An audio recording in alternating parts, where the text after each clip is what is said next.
В днешно време много хора мислят, че има различни пътища към рая. Че мюсюлманите вярват в Аллах, нали? Че това е същия Бог като Бога на християните, като Бога на евреите и като всеки един друг Бог. Просто различна религия, казва едно и също нещо, учи на добродетели и така нататък. Обаче истината е, че само Исус Христос казва, че Той е пътят, истината и живота и никой не дохожда до Отца, освен чрез Него.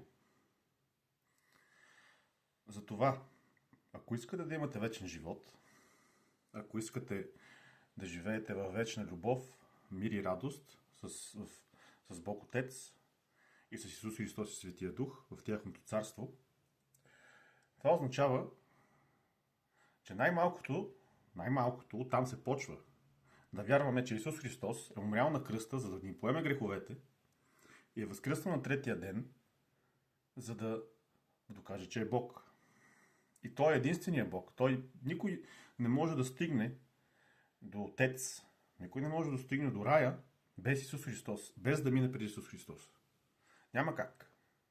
И никой не може да се нарече християнин, ако си мисли, че има друг път към рая, освен през Исус Христос. Нека Господ ви благослови и благодатта на Исус да е с вас.